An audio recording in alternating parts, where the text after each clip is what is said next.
Dijo Gabriela, no podemos volver a la escuela que reproduce desigualdades. Y la otra expositora que hoy tenemos, Natalia Stoppani, dijo también, por supuesto que la escuela del pasado fue distinta porque los valores sociales cambian y la escuela es una institución social que va de la mano de lo que pasa en la sociedad. Esto también desmistifica la idea de que la escuela es un espacio en sí mismo que puede abstraerse de lo que pasa afuera. Bueno, nosotros hoy tenemos el orgullo de contar con estas dos representantes del Ministerio de Educación de la Nación que conversarán en este conversatorio de hoy con todos nosotros y nosotras sobre la evaluación educativa, discusiones y desafíos. La idea un poquito sería, va a comenzar Natalia, luego, es así Natalia, ¿no? Luego disertará Gabriela, y mientras tanto vamos a ir abriendo a las preguntas. Toda persona y en la medida de lo posible las vamos a ir introduciendo. Natalia Stoppani, y para presentarlas voy a hablar un poquito de ellas. Es politóloga, magíster en estudios sociales latinoamericanos con tesis sobre el problema de la calidad educativa en Ecuador durante los gobiernos de Rafael Correa, docente en institutos de formación docente, y actualmente, además de ser referente de consulta de ADEF, de esta organización gremial, es coordinadora de gabinete de la Secretaría de Evaluación del Ministerio de Educación de la Nación. Gabriela Dicker es licenciada en Ciencias de la Educación, recibida en la UBA, doctora en Educación, con énfasis en Historia de la Educación y la Pedagogía, que cursó sus estudios en la Universidad del Valle, Colombia. Realizó estudios postdoctorales en la Universidad de Valladolid, España, trabajó en Flaxo y también como docente en la UBA.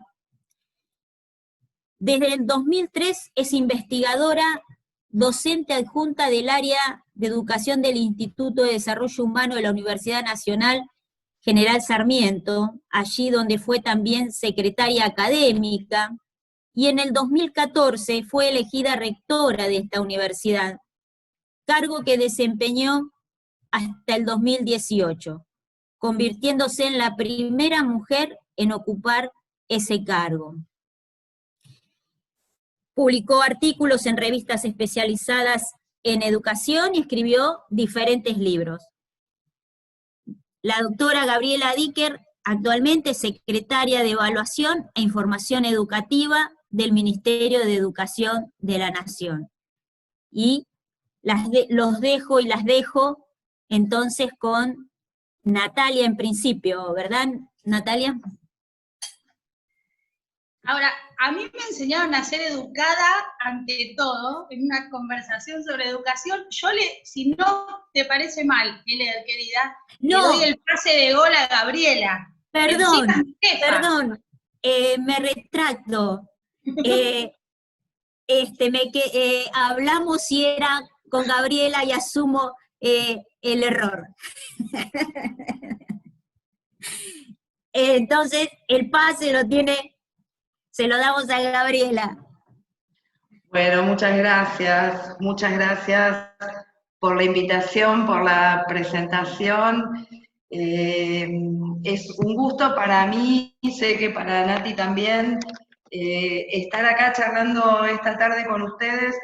No puedo dejar de pensar que ustedes son educadores en una disciplina que va a ser fundamental para los chicos y las chicas en el regreso a la escuela, y también que en la disputa histórica sobre la jerarquía curricular y de los contenidos del currículum, y en el marco de cierta expectativa, diría yo, en algunos sectores de la sociedad sobre lo que la escuela tiene que hacer cuando reanude su actividad.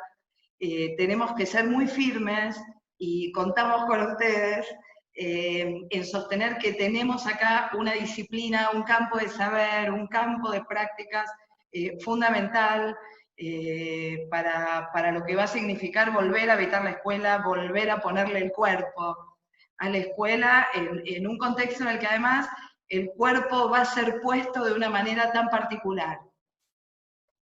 La cuestión del distanciamiento en relación con los chicos y las chicas sabemos que tiene un montón de complejidades y creo que va a ser muy importante dentro de esto que inevitablemente va a requerir priorizar qué vamos a hacer en la escuela, en el tiempo que quede, por lo menos para este año, que tenemos acá en la educación física, en lo que involucra el cuerpo de los chicos, un asunto prioritario. Bueno, pero nos invitaron a hablar de evaluación porque estamos en el Ministerio de Educación ejerciendo una responsabilidad en un área que creó este gobierno, en una secretaría que creó este gobierno bajo la forma de una Secretaría de Evaluación e Información Educativa.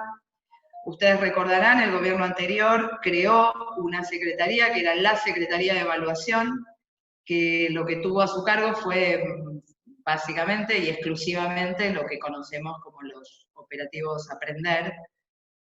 Y la decisión en nuestra gestión fue vincular las políticas de evaluación con las políticas de producción de información sobre el sistema educativo, y esto tiene un sentido sobre el que me gustaría hablar hoy, tiene un sentido político para nosotros importante. Porque lo primero que nos preguntamos y nos tenemos que preguntar frente a un asunto tan controvertido como es el de las políticas de evaluación del sistema educativo, la llamada evaluación de la calidad educativa, digo, un tema controvertido y al mismo tiempo el asunto que probablemente genera más reacción en la opinión pública cada vez que se publican resultados de evaluaciones estandarizadas de aprendizaje.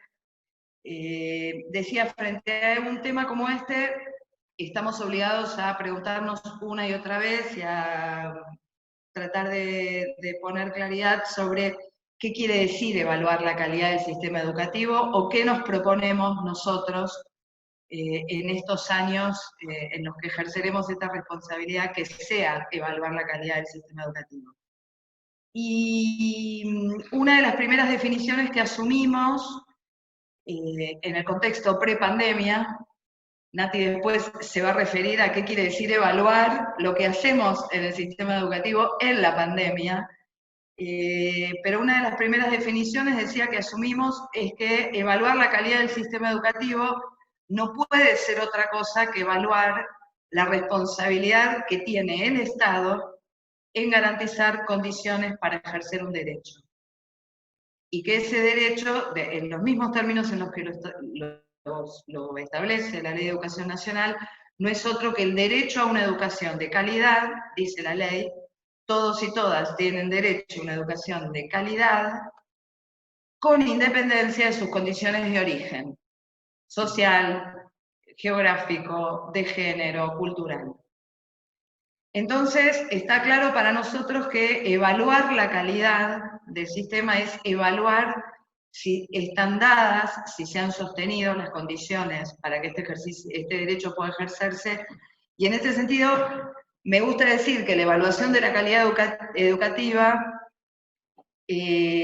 por supuesto, mira y debe ponderar el tipo de aprendizajes que somos capaces de garantizar a nuestros chicos, pero también tiene que mirar al mismo tiempo la justicia de su distribución. Esto es, si distribuimos de una manera justa esta educación de calidad, este bien que es una educación de calidad. ¿Por qué? Porque acceder a una educación deteriorada, acceder a un bien deteriorado, está claro que no es ejercer un derecho.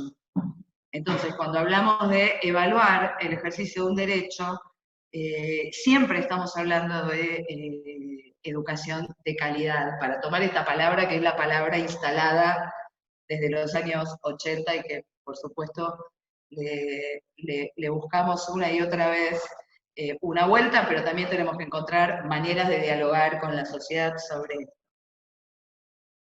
Desde esta perspectiva y desde este punto de partida, lo primero que tenemos que hacer, sin ninguna duda, es superar el modo en que en los 4 años del gobierno anterior se presentó la evaluación de la calidad de la educación en la Argentina, que decimos se presentó de un modo tal que contiene un triple reduccionismo, 3 reduccionismos, que nos parece fundamental poder superar. El primer reduccionismo es bastante evidente y es reducir la calidad de la educación al aprendizaje, y exclusivamente a algún indicador de aprendizaje de los alumnos y alumnas del sistema.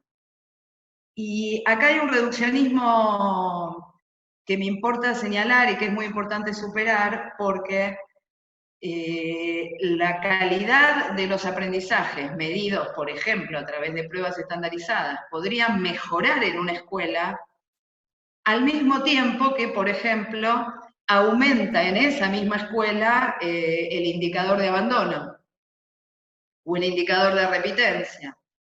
Entonces, nos podríamos encontrar con una escuela que mejora sus resultados en pruebas estandarizadas de evaluación de aprendizajes, pero que se muestra más expulsiva al mismo tiempo. ¿Cuál es el problema del reduccionismo? Que perdemos de vista estas otras dimensiones que hacen desde la perspectiva de la justicia de la distribución del bien educativo a la calidad del sistema educativo. El segundo reduccionismo en el que creemos nosotros cae el gobierno anterior y que sostiene el gobierno anterior en relación con este tema, es que reduce el aprendizaje al resultado en una prueba estandarizada de evaluación de aprendizaje. ¿Sí? Esto es, cuando se publican los datos o cuando se publicaban los datos del operativo Aprender, toda la sociedad decía, esto es lo que aprendieron los chicos.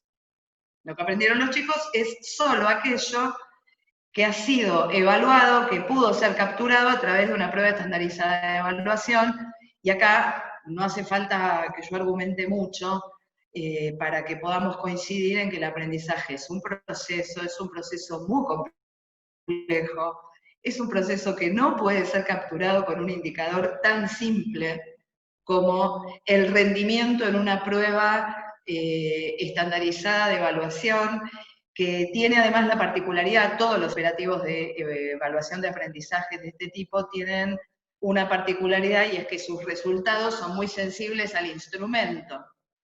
Quiero decir, el tipo y las condiciones de la toma de esa prueba, de esa evaluación, inciden en el resultado.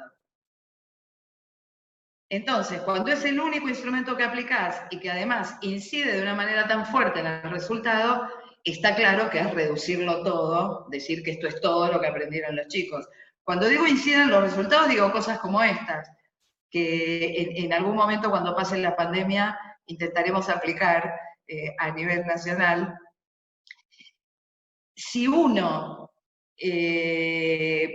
pudiéramos generar, al mismo tiempo que se toma una prueba estandarizada, grupos de control, en los que a unos se les dan un tiempo determinado, vieron que las pruebas estandarizadas en los operativos nacionales tienen todos el mismo tiempo, pero a otro grupo le das todo el tiempo que necesite. Para resolver una prueba, los resultados mejoran de manera sustantiva. Si vos tomás una prueba estandarizada en una semana y la misma prueba, el mismo instrumento, lo aplicás a la semana siguiente, seguramente los resultados también mejorarían. Alguien podría decir, bueno, no tiene ninguna gracia aplicar la misma prueba una semana y después otra vez a la semana siguiente. Pero lo que sí nos permitiría mostrar es que cuando se publican los resultados aparece como la tragedia educativa, aparentemente es algo que se resuelve con una semana de un chico habiendo vuelto a pensar en qué consiste esto que me pidieron. Los países que entrenan, por ejemplo, a sus alumnos para responder este tipo de pruebas, que son muy particulares, obtienen rápidamente mejoras en los resultados, en las pruebas internacionales. Doy todos estos ejemplos para sostener que, siendo un instrumento, el de la evaluación estandarizada de aprendizajes, que incide tanto, que por su forma incide tanto en los resultados, es realmente insostenible identificar los resultados en pruebas de este tipo con todo lo que aprendieron los chicos en la escuela. Porque además sabemos que se enseña y se aprende en las escuelas muchas más cosas de las que somos capaces de evaluar y mucho más cosas de las que somos capaces de evaluar a través de un instrumento como este. Con esto quiero decir, la evaluación de la calidad reducida a la evaluación de aprendizajes y el aprendizaje reducido a los resultados en pruebas de este tipo, lo que nos da es un indicador muy pobre de cómo está la educación en la Argentina. El tercer reduccionismo que hemos visto claramente expresarse, por ejemplo, en la distribución del presupuesto educativo nacional del Ministerio de Educación de la Nación durante los años del gobierno anterior, es reducir toda política de mejora de la educación a la evaluación. Esto es, si uno mira cómo se distribuyó en los 4 años del gobierno anterior el presupuesto del Ministerio Nacional, la única área que aumentó espectacularmente su presupuesto fue la de evaluación. Mientras que todas las áreas que financiaban las llamadas políticas de mejora de la calidad educativa bajaron sus presupuestos. Esto es, y esto no es solo un asunto de la Argentina, también está instalado en políticas educativas a nivel internacional. Lo que sostiene esto es la idea de que lo que mejora la educación es evaluar. Y esto trae muchísimas consecuencias y en algunos casos absurdos. Hablamos con Natalia el otro día, recordábamos que cuando asumimos, el 10 de diciembre recibimos el presupuesto 2020 aprobado por el gobierno anterior, y en el presupuesto de esta secretaría estaba previsto aplicar un operativo de evaluación de aprendizajes, pruebas estandarizadas de evaluación de aprendizajes, para evaluar en todos los alumnos y alumnas de la Argentina competencias digitales.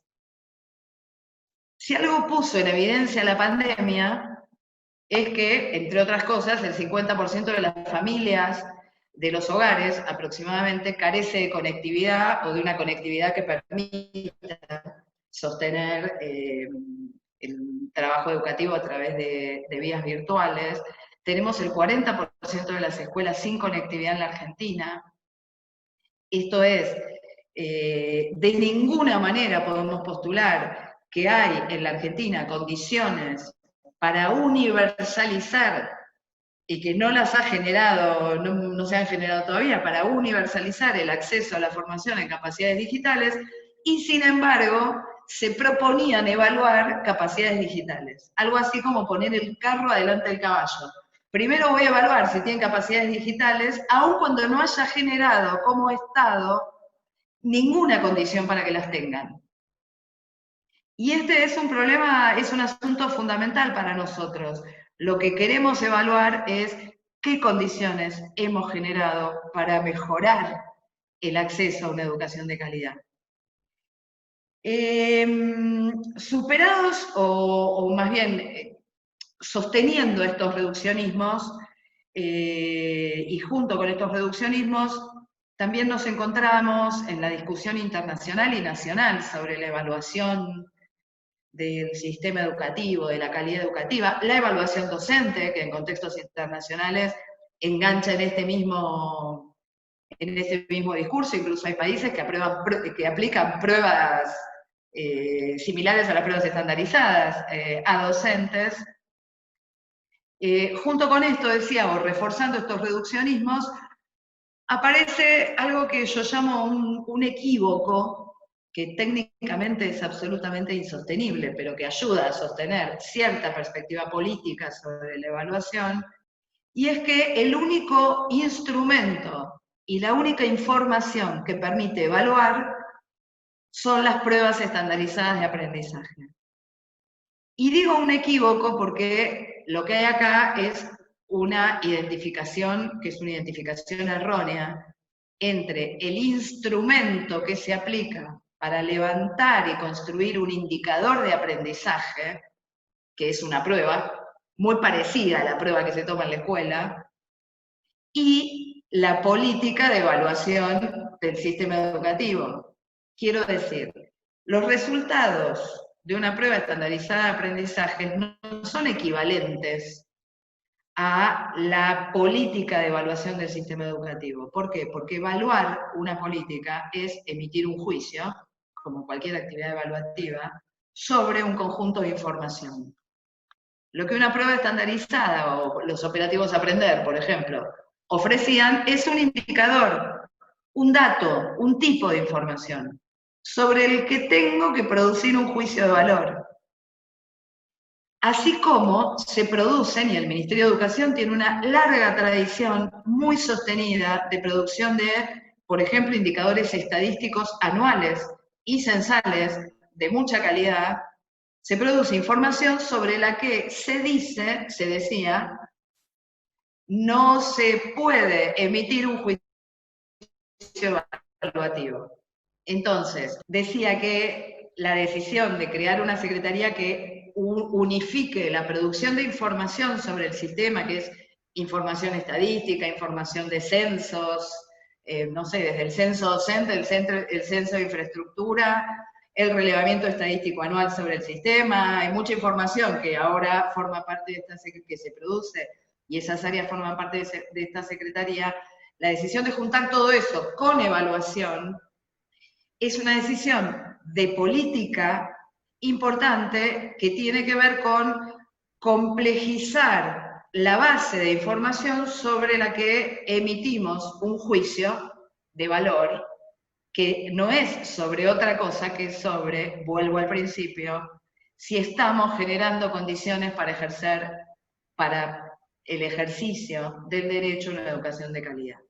Para cerrar esta parte, que lo que queremos es ampliar la base de información, complejizar la base de información, lo que sabemos sobre el sistema educativo, los indicadores que producimos, para poder producir un juicio de valor sobre, insisto, si estamos generando condiciones para ejercer un derecho, que es el derecho a la educación de calidad.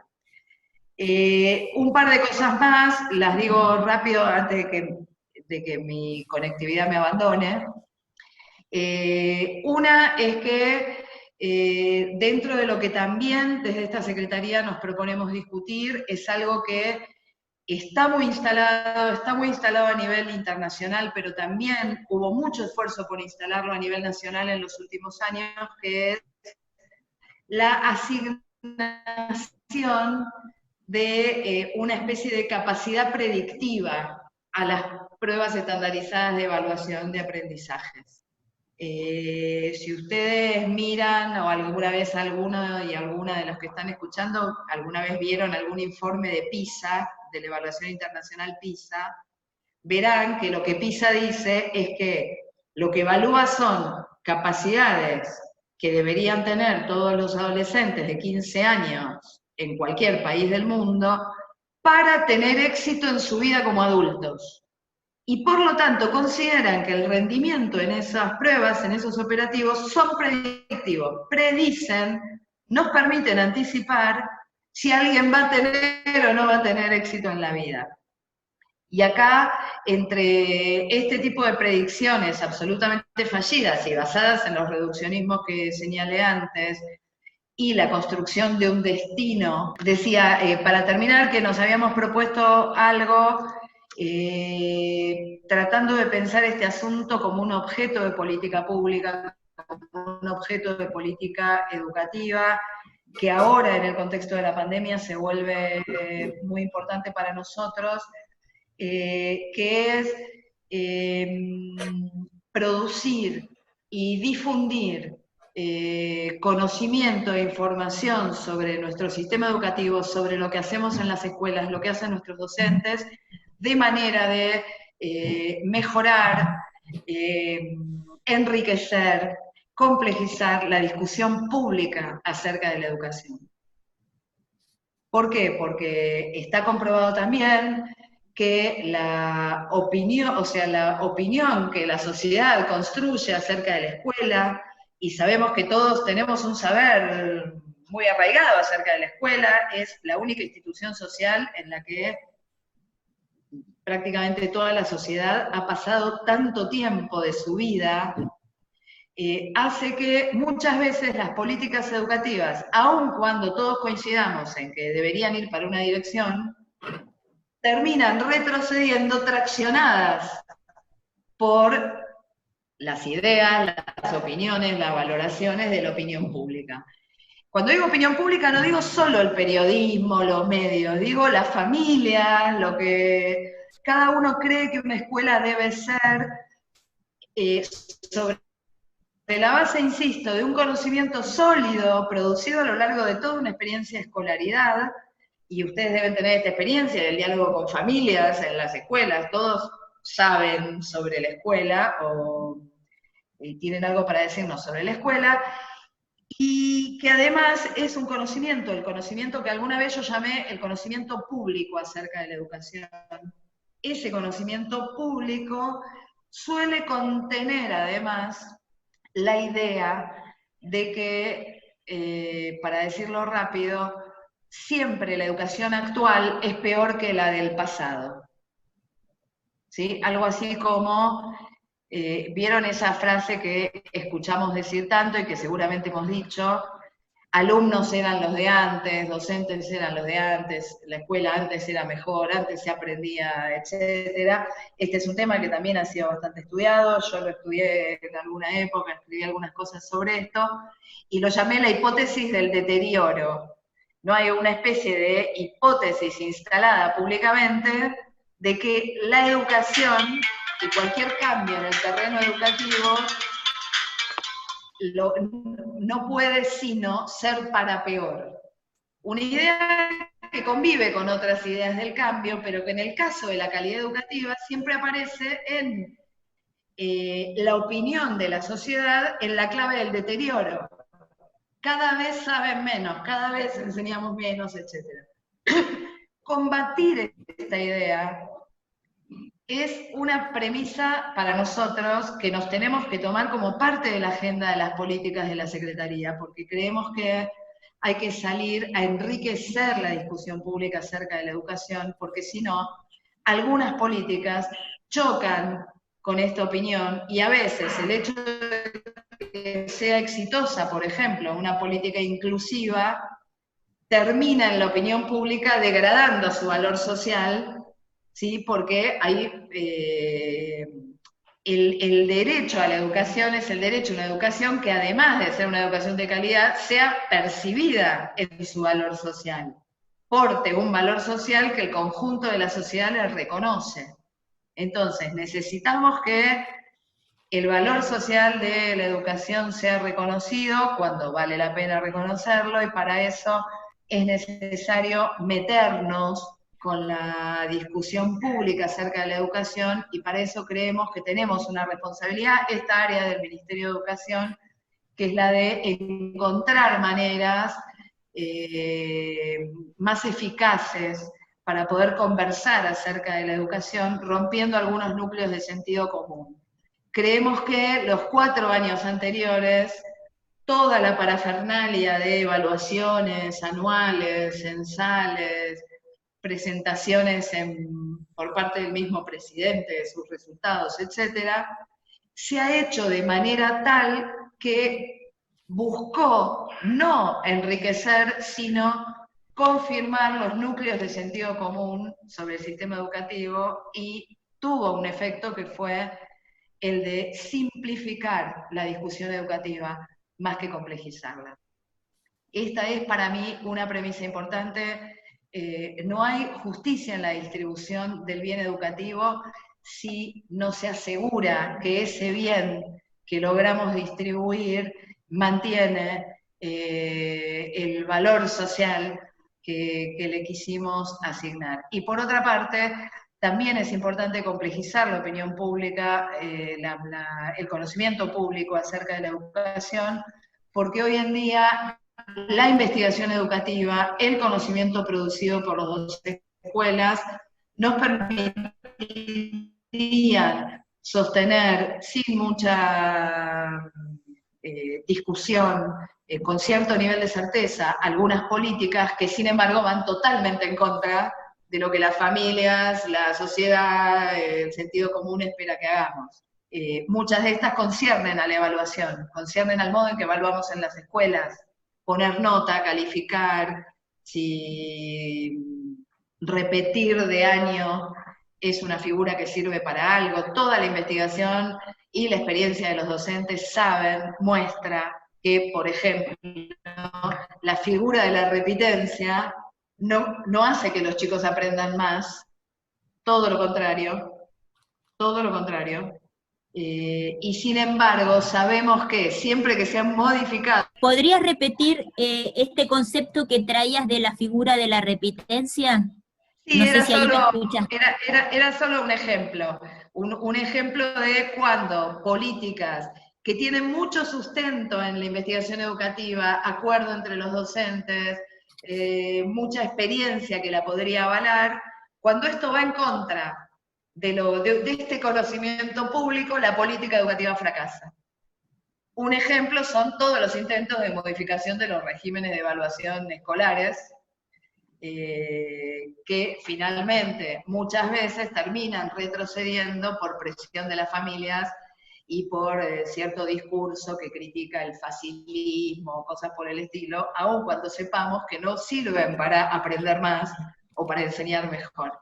Digo esto solo como ejemplo para señalar el tipo de responsabilidad que tenemos en relación con la discusión pública y que esperamos poder dar, y que ahora en este contexto de la pandemia nos compromete particularmente, primero conocer mejor lo que estamos haciendo, el modo en que el sistema educativo argentino ha podido responder a la situación de la pandemia, pero también poder poner esto en circulación para que la discusión sea más rica y podamos orientar esa discusión hacia una educación que tiene que ser mejor que la que ofrecemos, de eso no tengo dudas, tiene que ser mejor de la que ofrecemos, tenemos que poder lograr que nuestros chicos y chicas aprendan más y mejor y cosas más relevantes, pero al mismo tiempo tenemos que poder hacerlo con sentido de justicia.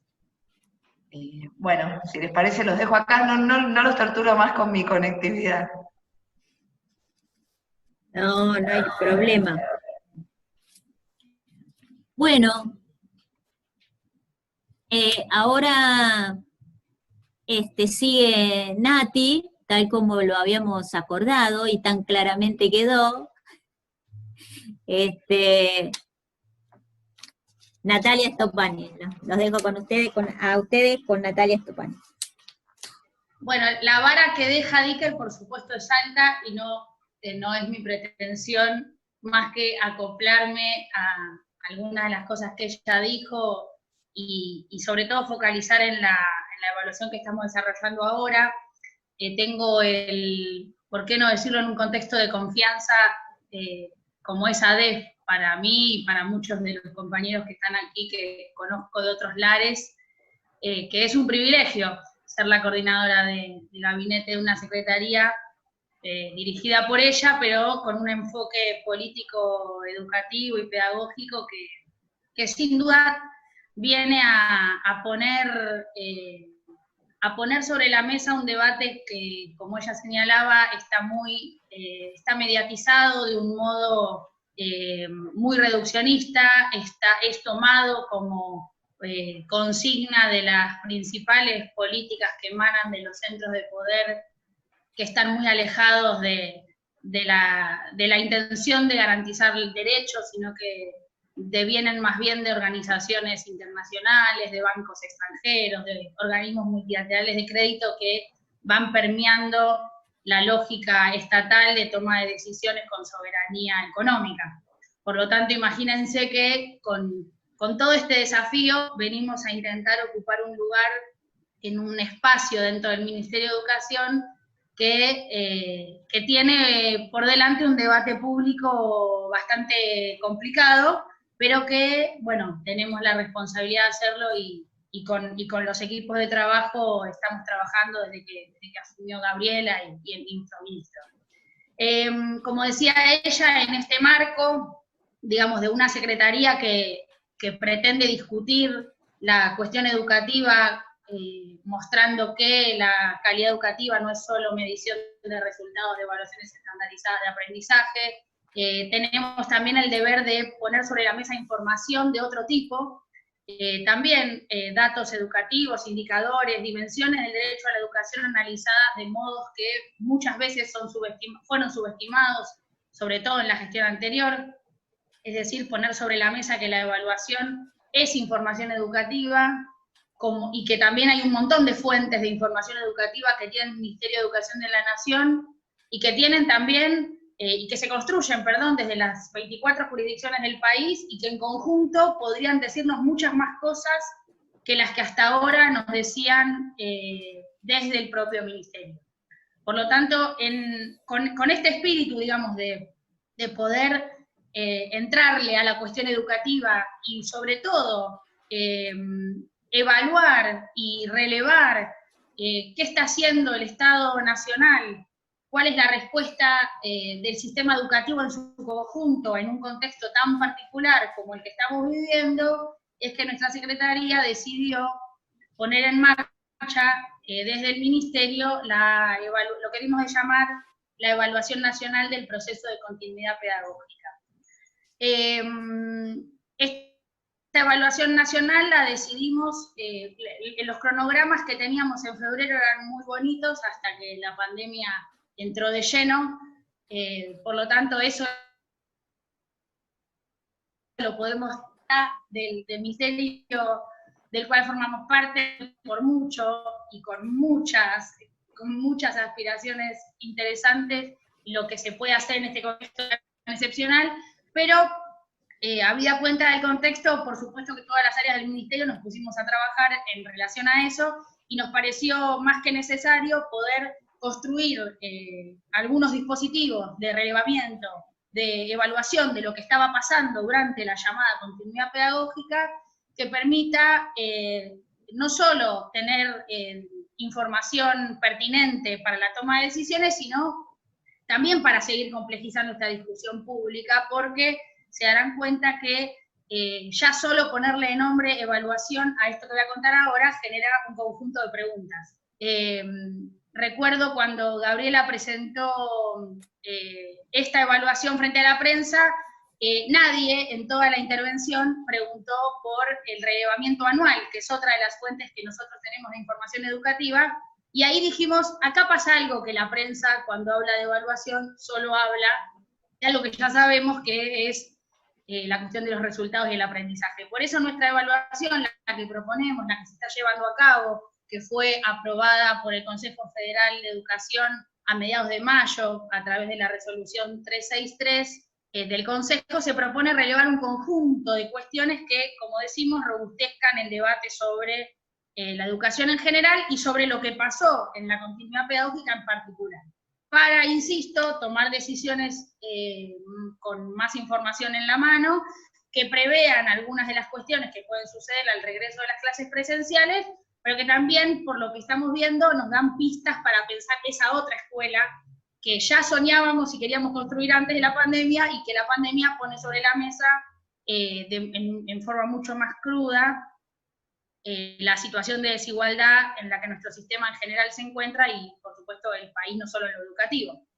Entonces, esta evaluación integral del sistema de la continuidad pedagógica, lo que se propone es, lo que se propuso, y porque estamos terminando de desarrollarla, fue pensar qué pasó, cómo vivieron, qué recursos utilizaron, cómo fueron las comunicaciones, cuáles fueron los principales problemas y los principales desafíos en aquellos que son parte del hacer educativo, qué son los directivos, qué son los maestros, las maestras, los profesores, qué son los hogares, qué son los estudiantes que están en esos hogares y qué son sus familias, que sabemos vienen siendo un sostén fundamental, así como sus docentes, de todo este proceso de continuidad pedagógica que al sacarnos de las aulas presenciales exigió un conjunto de cuestiones que, estando con colegas docentes en el marco de una conversación en un sindicato, no hace falta que redunde en esta cuestión, pero nos interesaba particularmente, y fue una palabra que intentamos instalar mucho,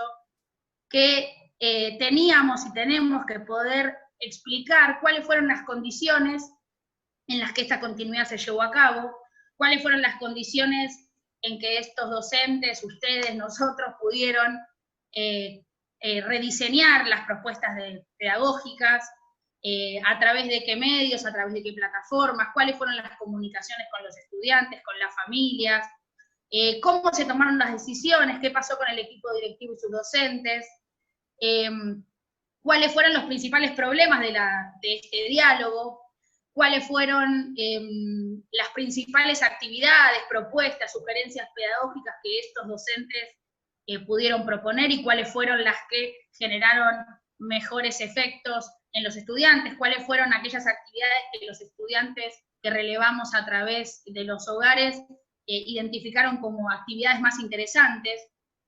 Entonces, digo, nuestra evaluación está relevando estas dimensiones y un montón más en directivos, docentes y hogares. Lo que estamos haciendo es una muestra representativa a nivel nacional, es decir, vamos a tener resultados que van a ser posibles de pensar el conjunto del sistema educativo, o sea, resultados que se van a poder pensar a nivel país, con las muestras que se constituyeron, por supuesto, están realizadas con criterios estadísticos que nos garantizan esta representatividad de la que estamos hablando y que nos van a permitir hablar del sistema en su conjunto, tanto del ámbito rural como del ámbito urbano, del sector estatal y del sector privado. Estamos haciendo una encuesta, el modo de relevamiento de estas preguntas, de estas dimensiones del derecho a la educación, lo llevamos adelante a través de una encuesta. Esta encuesta se hace a 5.000 directivos. A través de esa encuesta de directivos construimos la muestra de los 25.000 docentes. Por lo tanto, esos docentes y esos directivos pertenecen a las mismas comunidades educativas, lo cual nos parece súper importante a la hora de pensar qué pasó y cómo pasó. Y a su vez, en conjunto con el programa de educación de UNICEF, ya desarrollamos la encuesta a 2.800 hogares representativos de los sectores urbanos del país.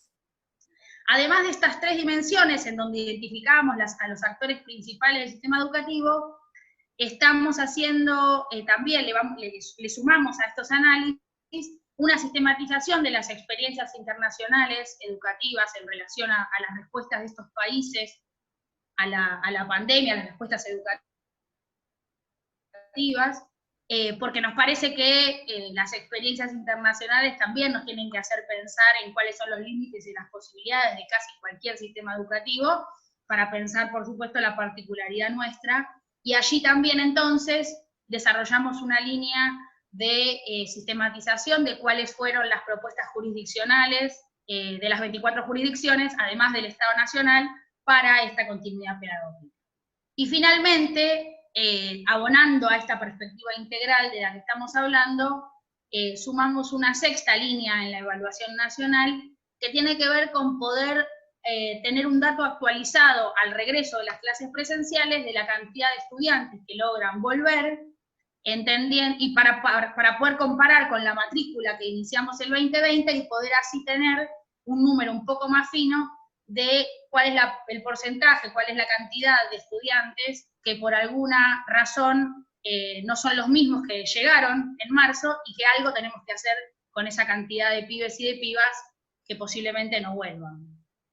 Entonces, esta última línea, por supuesto, depende de la vuelta a clases presenciales, pero está permitió y habilitó un conjunto de discusiones sobre otro tipo de acciones que vamos a poder empezar a pensar y desarrollar en relación al regreso en cada provincia y el protocolo que esto supone y lo delicado de la situación de cómo hacer para cuidar ese regreso paulatino a las escuelas, ¿no?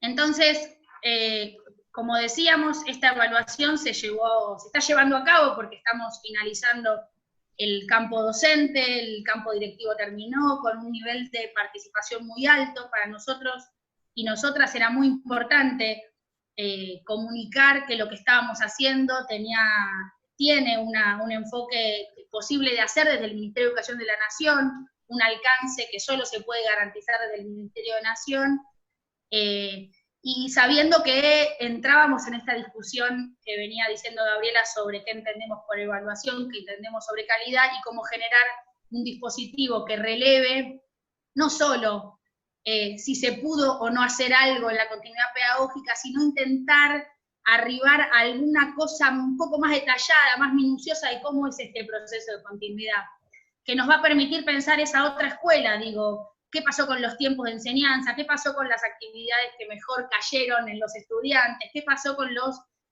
tiempos de planificación de las actividades. Es decir, hablamos de condiciones de enseñanza y aprendizaje que también nos tienen que hacer pensar en esa presencialidad, y que detalladamente nuestra dirección de evaluación en particular se detuvo a pensar con el equipo pedagógico cómo hacer para detectar en una encuesta nacional este tipo de dimensiones. Los resultados de esta encuesta, junto con las líneas que decía de las políticas nacionales, jurisdiccionales y lo internacional, los vamos a tener entre fin de julio y en adelante. Vamos a poder poner a disposición del conjunto de la sociedad algunos instrumentos que permitan, de difusión, que permitan encontrar ahí huellas para pensar qué pasó durante la continuidad pedagógica, y por supuesto, que es lo que más nos interesa, no solo abonar la discusión pública, sino que se tomen mejores decisiones. Y por eso también estamos muy ansiosas en recibir y poder analizar estos resultados, porque lo que también, y esto quería ser un poco enfática, porque la Secretaría es enfática en esto, y nos interesa mostrar que si se decidió que este proceso tan excepcional se evalúe de este modo, que podríamos decir que es un modo de evaluar o de relevar también diferente a lo que se venía haciendo, es porque nos interesa mostrar que el único modo de encontrar algunas decisiones un poco más complejas es pensar el problema en un sentido integral, con una perspectiva multicausal, que encuentre explicaciones a cómo mejorar en serio la calidad educativa, con un enfoque integral, diverso, heterogéneo, como es el sistema educativo. No creemos que la respuesta sea única, no creemos que la respuesta solo se construya desde el Ministerio de Educación de la Nación, sino que por eso estamos en diálogo permanente, no solo con los ministros y las direcciones, las secretarías de las distintas jurisdicciones, sino también esto fue validado en la mesa paritaria, esto fue conversado con los sindicatos, con las centrales de trabajadores que hacen parte de las discusiones paritarias, porque nos parece que, en serio también, el diálogo esta vez tiene que ser de un lado y del otro, para que las decisiones que se tomen también sean con esa legitimidad sin la cual nada de los efectos que queremos lograr se van a lograr. Entonces, nos parece que defender el sentido federal de las políticas, no solo por el alcance, sino por el cómo son construidas y pensadas, es tan importante hacerlo con las jurisdicciones como con los actores que dialogan con las autoridades del Ministerio permanentemente y que posibilitan que esta evaluación también sea desarrollada. No me quiero extender mucho más porque imagino que sucederán o pueden aparecer preguntas. Decir que estamos esperando poder mostrar este análisis complejo e integral de los resultados. Nos pensamos mucho cómo va a ser ese momento, porque estamos muy acostumbrados a la mediatización, a la espectacularización de los resultados de la evaluación.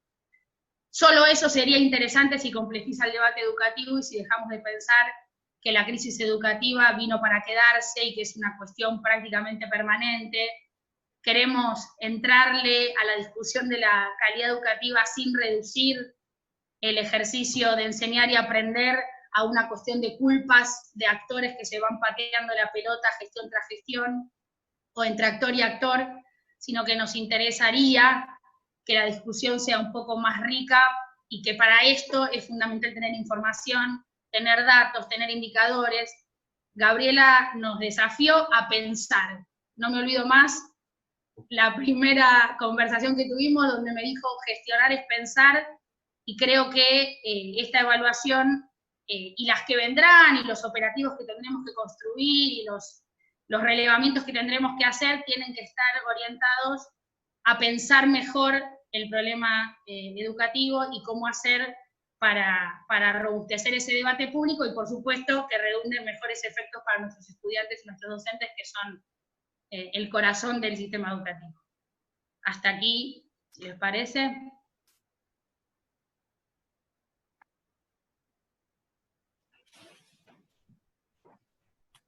Bueno,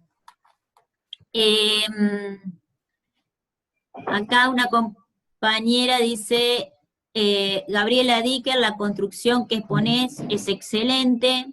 Excelente, Gabriela, gracias.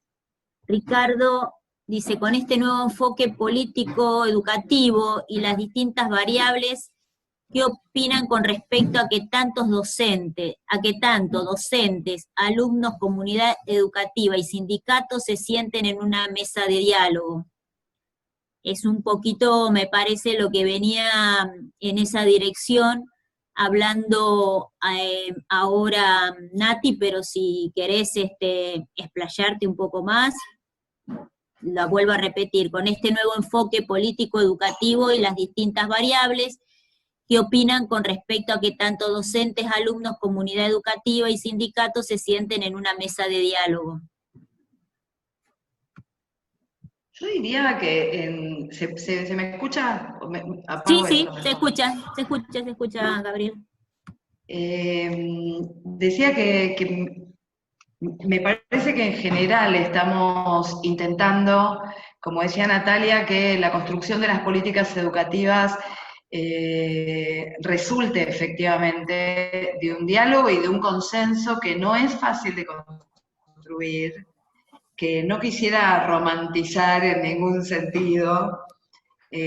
Muchas discusiones son discusiones ásperas con los estudiantes, con los docentes con los estudiantes entre sí, las autoridades, las familias, pero que son discusiones fundamentales para tomar decisiones sobre, no quiero dejar de decirlo, o me gusta siempre recordarlo, la única institución social a la que asiste toda la población, prácticamente sin excepción.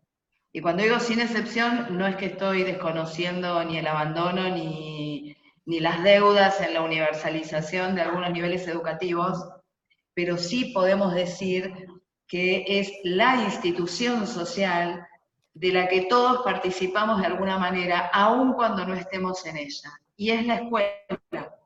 Entonces, sin ninguna duda, esta construcción es fundamental. Lo que sí creo también es que hay que encontrar las vías de construcción de ese diálogo que efectivamente permitan sostener una conversación y llegar a alguna construcción. Lo digo porque muchas veces los llamados participacionistas al diálogo, que no tienen la pretensión de llegar a ninguna conclusión, sino solo hacer el show del diálogo, no son aportes genuinamente democráticos o a la construcción democrática de las decisiones.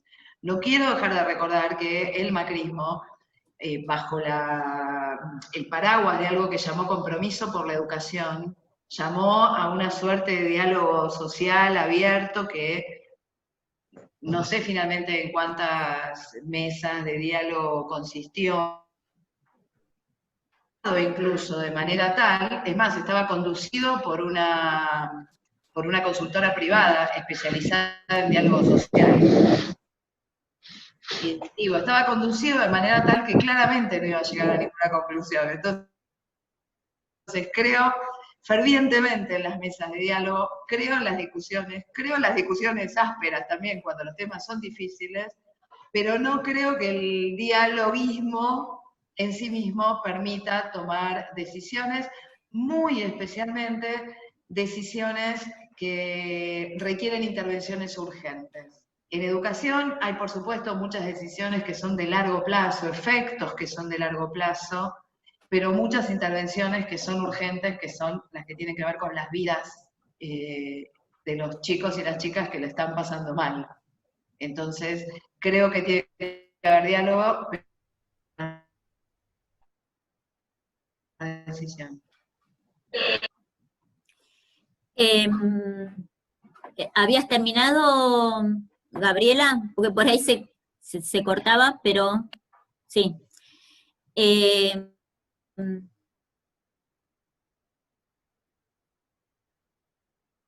Dice Andrea Ortiz, tal vez parte del desafío de poder, valga la redundancia, ese diálogo, esa discusión, al corazón del sistema educativo. ¿Qué opinás? Alicia Halfon dice, tal vez nos merecemos un debate serio y profundo alrededor del término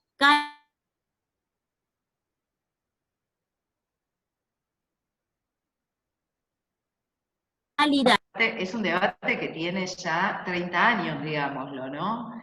Es un concepto que aparece en la década del 80 y cuando asumí en esta secretaría, les confieso, recordé y fui a buscar unos artículos que yo había escrito, creo que era el año 93, 94, creo que había sido cuando recién se había aprobado la Ley Federal de Educación, sobre el concepto de calidad y una discusión sobre la cuestión de la evaluación de la calidad hace más de 20 años atrás.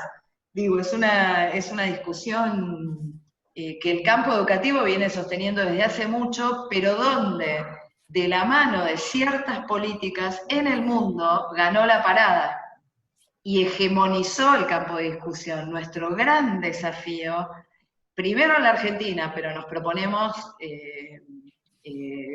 ampliar esta discusión, por lo menos en la región de América Latina, es revisar este concepto, revisar las pruebas internacionales, insisto, en un contexto en el que es muy difícil dar esta discusión. Pero esta evaluación que Natalia describió con mucha precisión, que estamos haciendo ahora, la llamamos Evaluación Nacional de la Continuidad Pedagógica y no incluye, como es evidente, pruebas estandarizadas de evaluación de aprendizajes. Y esto ocasionó que ya hasta ahora autoridades de 2 países de América Latina nos contactaron porque les interesaba ver esto qué es, cómo están evaluando y cómo resistieron la presión social por aplicar pruebas estandarizadas. Aún en la pandemia les estoy hablando. Entonces, hay algunas cosas que podemos hacer y creo también que tenemos que poner el esfuerzo de abrir la discusión internacional. Porque, y lo digo con pesar y habiendo escrito y laburado sobre esto durante mucho tiempo, perdimos la discusión.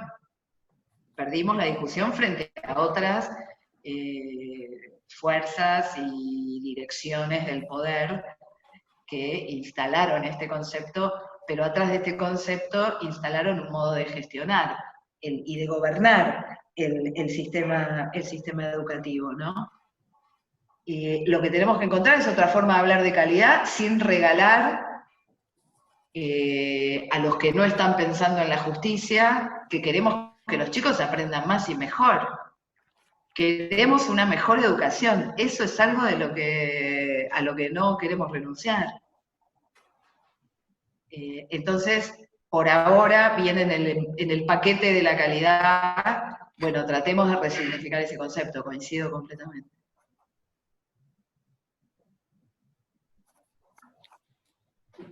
¿Alguna otra pregunta? Yo le quería tirar un centro a Gabriela, por conocer algunos de los temas que trabaja, no sé si estaré siendo un poco impertinente. pero porque es uno de los temas de nuestra secretaría que intentamos abordar en particular, que tiene que ver con el tema de la desigualdad educativa. Y que nosotras en los diferentes documentos que venimos elaborando, es el eje que atraviesa buena parte, asumiendo que tenemos un sistema educativo desigual y que en pos de construir una sociedad mejor, eso tiene que cambiar porque no va como está. Sin romantizar la discusión, pero poniendo sobre la mesa algo de esto. Si querés, Gaby. Sí, por ahí agregar, Nati, está buena esta observación que hace Natalia, por ahí agregar que la discusión sobre la calidad tenemos que convertirla en la discusión sobre la igualdad. Si se quiere, aún en términos técnicos, voy a decirlo así, que suele no gustarnos, pero es otra parada que no tenemos que entregar, la de la seriedad técnica para hacer estas cosas. Los países en el mundo que en las evaluaciones internacionales tienen mayores resultados en términos de evaluación de calidad educativa, digo que la calidad de la educación, mejorar la calidad de educación, tiene como condición que la desigualdad retroceda. En sistemas educativos sumamente desiguales, la calidad de la educación, la calidad del sistema educativo no mejora. Ni siquiera logra mejorar aplicando pruebas estandarizadas. Entonces, el problema de la calidad es el problema también de la igualdad. Por supuesto, por muchas razones políticas y éticas que también podríamos señalar acá. Pero quiero poner este énfasis en el sentido de, para recuperar esto que trae Natalia, y es que tenemos que poder asociar estos dos conceptos. No a la manera de un eslogan del tipo educación de calidad para todos, sino entendiéndola como a la igualdad como una condición para que los chicos aprendan más y mejor. Lucas le pregunta, se dirige a Natalia, dice, si debemos analizar y evaluar desde un enfoque integral, teniendo en cuenta el contexto mundial que estamos atravesando y quitando de lado las pruebas estandarizadas, ¿cuál sería el instrumento a su criterio que mejor se adecua para poder analizar los avances en la continuidad pedagógica?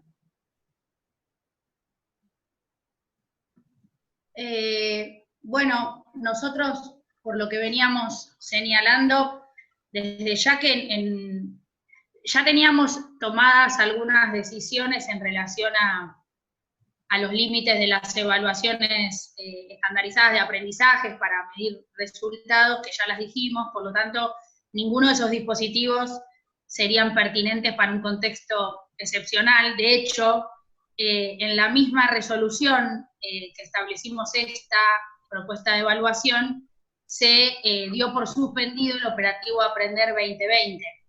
Digo, claramente una evaluación de ese tipo no tiene lugar en un contexto así, porque vendría a seguir reforzando los ya prejuiciosos modos en que ese tipo de evaluaciones encaran la cuestión educativa. Después, lo que a nosotros nos parece es que hay que poder diseñar dispositivos, pero quiero decir una nota al pie que esta no es una cuestión solo técnica, y diría que fundamentalmente no es técnica la discusión de con qué dispositivo evaluar, sino que la pregunta es para qué estamos evaluando y para qué nos sirven estos resultados. Entonces, no esperen una respuesta de nuestro lado que diga preguntas abiertas o preguntas cerradas solo, sino que la pregunta es anterior, y esa es la que nos condiciona y nos determina después mejor el modo en que elegimos relevar o evaluar. Yendo a cuestiones más técnicas, sí, por ejemplo, nosotras dentro de las encuestas hay preguntas cerradas y hay otras preguntas abiertas que necesitan, que están hechas para ver justamente qué que la persona que responda se puede explayar un poco más, eso lo sabemos todos. Después nosotros nos imaginábamos la posibilidad de llevar adelante otro tipo de relevamientos de carácter muestral. Como decía Gabriela al inicio, no hay ninguna justificación para decir que un operativo censal y anual redunda en mejores resultados, ni que nos dice algo novedoso de un año al otro, y ya no en continuidad pedagógica, porque insistimos en que la continuidad es un momento excepcional, pero sí nos imaginamos que pasado esto, el tipo de dispositivos a construir tiene que no perder de vista la perspectiva integral de cualquier proceso de evaluación ni de relevamiento, que tenemos que buscar relevar qué pasa y cómo sucede, en qué efectos tienen las diferentes políticas educativas, no solo ver el aprendizaje, sino ver, nos imaginábamos poder hacer un relevamiento sobre jornada extendida, qué pasa con la educación técnica, bueno, digamos, un conjunto de cuestiones que no venían siendo priorizadas por las políticas de evaluación y que nos parece que es oportuno mirar un poco más de cerca, porque también mucho se dice sobre los mandatos de la ley, sobre todo la ley nacional, y tenemos pocas evidencias que digan cuánto estamos garantizando eso que la ley nos obliga a hacer. Entonces, eso. Pero tiene que pasar la pandemia. Verónica dice, respecto a las políticas de mejora educativa y el reduccionismo de centrarlas en la evaluación, ¿cuáles son o cómo se piensan esas políticas de mejora?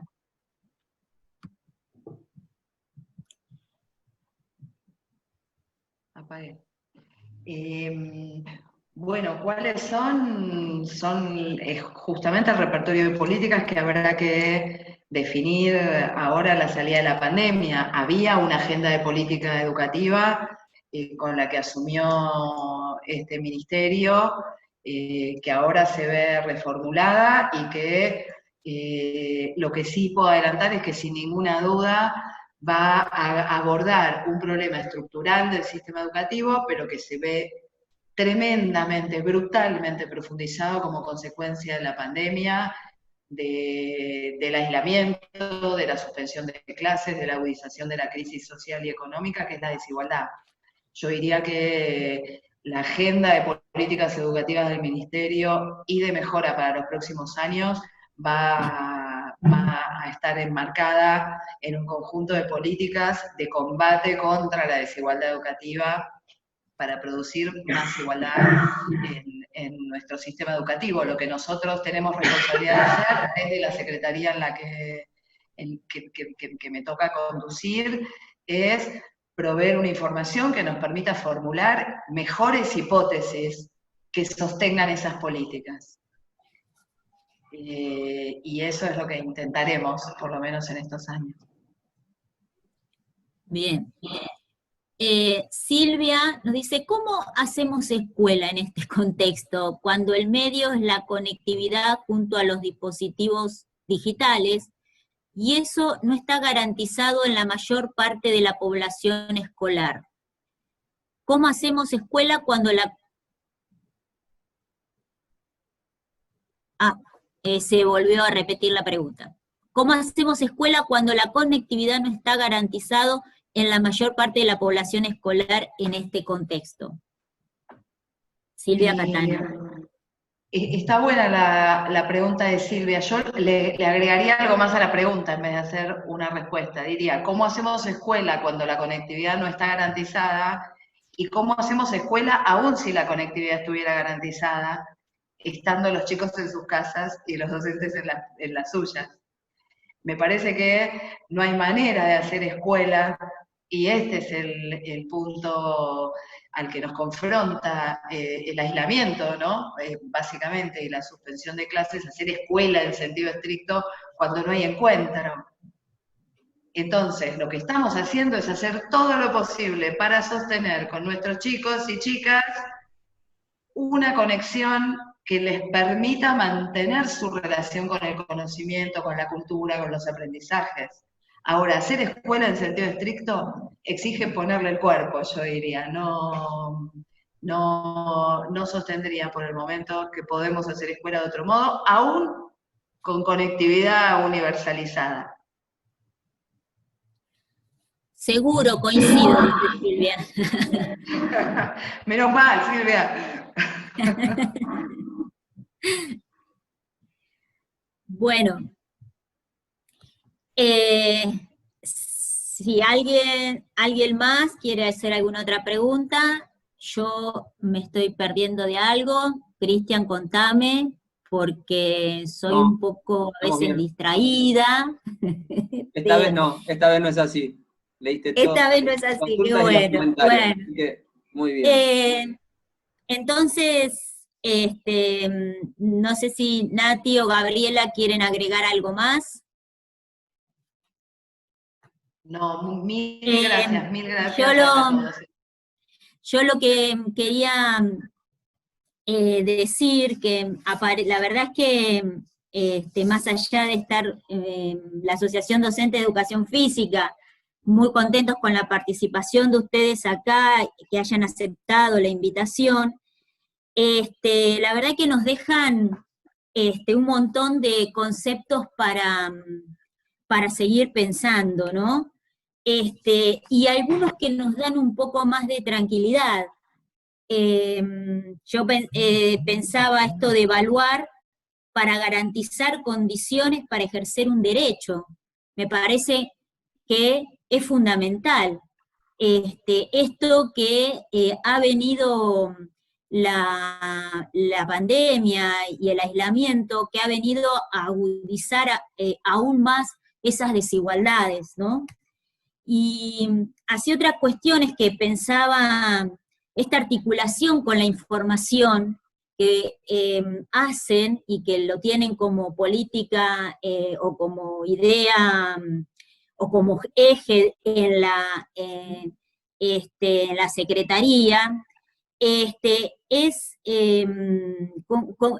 con qué ideología, qué ideas diferentes de respecto de 4 años anteriores del macrismo, ¿no? Esto de que no te van a venir a tomar una evaluación para castigar, para hacerte ver el déficit, la falta, sino que acá hay una idea totalmente distinta que nos decían tanto Gabriela como Natalia, que permiten a ellos y a ellas le va a permitir tomar decisiones de política educativa, y que esa información tiene que ser lo más compleja posible, complejizarla para tener, imagino, mayores variables para que esas decisiones sean integrales, como plantearon, y hacerlo entre todos, aunque a veces las discusiones se vuelven más acaloradas, pero bienvenida a veces las discusiones, y el pensar distinto, que en definitiva es lo que más nos enriquece. Yo pensaba también esto de evaluar cómo se hacía de manera solo meritocrática, con el gobierno anterior, el gobierno nacional anterior, y en eso quiero aclarar, nos lleva a menospreciar el trabajo docente, o esto que decían que la educación actual no sirve, que siempre fue mejor lo anterior, y con lo cual también en el lugar que en general dejan al docente, como que no sirve lo que hace.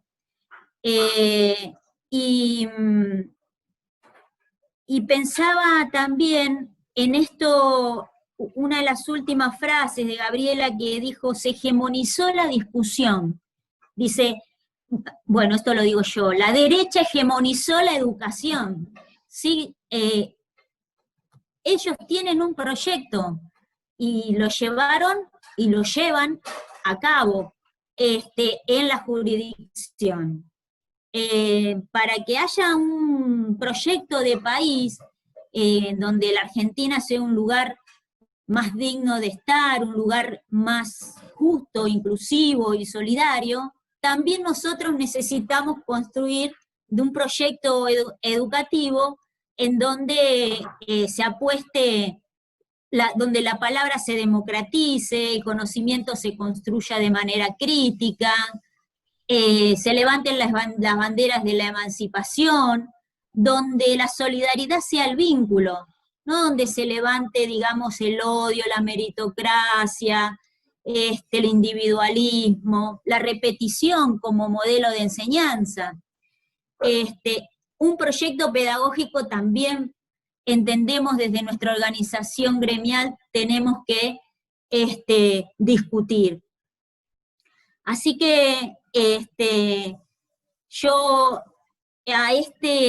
como medio y concluyendo este conversatorio, que en realidad, y estos conversatorios que llevaron un título, la educación en tiempos de pandemia y pospandemia, en realidad lo que hizo, la verdad, lo que en realidad hizo fue a nosotros un gran enriquecimiento, que abrió sentido, despiertan más preguntas, invita a seguir, como decía Gabriela, a enriquecerlo, aún con las discusiones acaloradas, y como para cerrar le voy a dar la palabra a nuestro secretario general, al profesor Martín Chiriaco, así que los dejo y las dejo con Martín. No sé si tiene el micrófono abierto, Martín. ¿Estás por ahí? Muchas gracias, muchas gracias.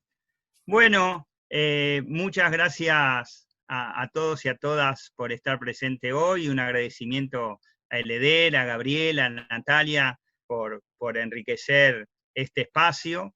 Y un poco me toca cerrar este ciclo de conversatorio que tiene que ver con la pandemia y la pospandemia, pero que va a abrir otro en 2 semanas con otras temáticas y para seguir profundizando todo lo referente a la educación física, a la educación, al deporte, a la recreación, así que me parece importante.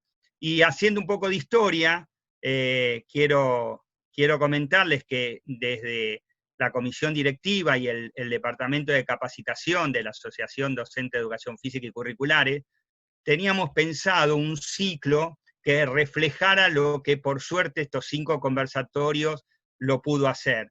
Esas acciones que se dan en la escuela, en el sistema educativo, en las diferentes jurisdicciones, pero que muchas veces no se ponen palabras. Entonces, pensamos en que era bueno en este aislamiento convocarnos para pensar y repensar estas políticas que hacen al sistema educativo en general. Entonces surgió el ciclo de conversatorio, porque ADEF, aparte, piensa también en los derechos docentes, en defenderlos y mejorarlos. Estamos en los reclamos del día a día, en capacitación, en contención a quien lo necesite, por eso formamos ADEF Solidario. Tenemos una subsecretaría de Derechos Humanos y Género, una de Acción Social, participamos en la legislatura, tenemos incidencia en el Foro Mercosur de la Cancillería, interrelacionamos y creamos puentes con otras organizaciones sociales y gremiales, tenemos delegados en las escuelas, en los profesorados, tenemos en los centros de estudiantes participación activa, así que dijimos, bueno, este es el momento de, junto con todos estos actores, pensar y repensar la educación. Y fue así que se inició este ciclo el 12 de junio, con 3 licenciados, que fueron de lujo también, como la mesa de hoy, con Gabriel Brenner, con Alan Weichman y con Pablo Imen, que hoy estuvo presente en esta charla. Este primer ciclo fue una mirada social, latinoamericana, la importancia de la unión de los pueblos para solucionar los problemas comunes, algo que es importante, nos sirvió y también agradecemos. El 26 de junio, con 2 rectores del Romero Bress y del Dickens, la licenciada Mercedes Seman y Oscar Coso, y también la licenciada Marta Maruco. Así que, donde se conversó sobre la formación docente, un ámbito que también tuvo mucha participación, muchas preguntas, y que disipó muchas dudas con los diferentes rectores de los profesorados. Bueno, hubo una tercera, porque insistimos, y porque seguimos, y porque somos cabeza dura. Entonces el viernes 2 de julio hablamos con 2 supervisores, uno de nivel inicial, que es el profesor Walter Kraft, que también está presente hoy, y con un supervisor de educación media, que es el profesor Paul Dani. También nos acompañó en esa charla la rectora de la UMED, ¿sí? La profesora licenciada Cecilia Cross. Y acá se habló de la gestión intermedia, algo también importante y determinante en educación. Poder articular en los diferentes estamentos educativos, que muchas veces son estancos separados. Nosotros lo que tratamos de hacer en esa conversación es tratar de unirlo, de poderlo hacer mucho más dinámico, y surgió efecto. El 10 de julio, el cuarto ciclo, fue con docentes sobre las experiencias pedagógicas y su intercambio. Docentes de patio, docentes que nos dieron una mirada de su trabajo, tanto en educación física, en tecnología, en teatro, que fueron experiencias nuevas en la virtualidad, algo que también tuvo muchos docentes convocados, muchas docentes, y que todos pensaban en esto, en lo conflictivo que fue el inicio del aislamiento social preventivo y obligatorio, pero por otro lado, lo importante de tomar experiencia, de ponerle el pecho a las balas, de seguir educando y enseñando, y la verdad que estos profesores nos brindaron una mirada muy amplia de diferentes sectores, como para poder lograr mejorar la calidad educativa en estos tiempos de aislamiento.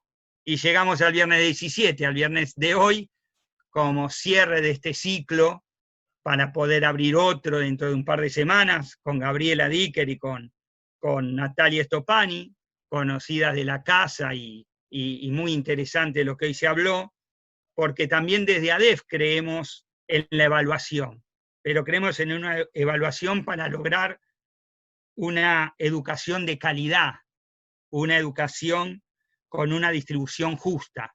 Ese es el desafío. Y me parece que hay que generar condiciones dignas de enseñar y aprender, y que claramente hoy quedó reflejado en esta conversación, en estas charlas, en estos debates, que ese es el camino que estamos recorriendo. Y la verdad que eso es muy importante para todos. En función de eso, agradecer a todos y a todos, porque nos permitió sacar conclusiones muy valiosas, y algunas frases disparadoras para meternos en el receso de invierno con algunas frases que nos haga pensar. En este ciclo de conversaciones, en estas 5 charlas, surgió que juntos, con otros pueblos, se va a salir adelante, que la solidaridad y la unión, el compromiso, es lo que va a marcar poder salir, que el individualismo no va más, que ya está demostrado, que solamente genera fracasos, y en función de eso la importancia que tiene esta unión, esta solidaridad, no solo en nuestra ciudad, en nuestro país, sino con otros pueblos latinoamericanos. Que se evidenció la desigualdad que ya existía, pero realmente esta pandemia lo que hizo fue evidenciarla mucho más, y poder trabajar, verla, visibilizarla, y poder tratar de achicar esa brecha. Lo importante de la inclusión, lo importante de nuevas formas de formación docente, nuevos espacios, nuevos profesorados con una mirada distinta, y valorar el encuentro con los alumnos. Hoy acá en esta reunión de 70 y pico de personas hay supervisores, supervisoras, hay docentes, hay alumnos de los profesorados de educación física, hay docentes con una vasta experiencia, y todos nos enriquecemos a partir del intercambio y de la discusión. Entonces, comprender, pero también a la vez exigir, ¿sí?, a quienes tienen la toma de decisión que activen a favor de los que más lo necesitan, para poder achicar esa brecha de desigualdad. Estos nuevos desafíos que nos proponen trabajar para que no se profundice la desigualdad es muy importante, y claramente hay un terreno en disputa, y ese terreno en disputa es válido discutirlo, ponerlo sobre la mesa y tratar de conquistarlo, y en eso nos encaminamos. ADEF, para cerrar, está comprometido con la educación y con los y las docentes, y le pedimos que participen en nuestra asociación, que se afilien, si no es acá, pero que se sindicalicen. Es la única forma de ser fuertes y de poder combatir posturas neoliberales que solamente buscan el individualismo y fraccionar y dividir. Nosotros representamos a todos los curriculares, por lo tanto, aquellos que son curriculares deberían ser parte de ADEF. Pero bueno, estamos en todos los frentes, ¿no?, para defender, seguir sumando derechos, y esto lo hacemos unidos, lo hacemos tratando de crear puente entre los diferentes estamentos, y claramente nos parece que es importante agradecerle a Gabriela y a Nati el encuentro de hoy. Sé que los docentes tienen más preguntas, en todos casos se la pasaremos después por mail para que ustedes se la respondan, pero me parece que es importante dejar este mensaje, ¿no?, que hay un montón de situaciones para pensar y para repensar, pero que estamos empezando un camino que es el adecuado, que es el que es superador, y que en ese sentido van a encontrar a ADEF un gremio amigo para poder seguir avanzando en estas políticas educativas. Así que muchas gracias a todos y a todas, y voy a abrir los micrófonos para que le demos un fuerte aplauso a todos. Así que, Cristian, por favor. Así que muchas gracias. Muchas gracias a ustedes.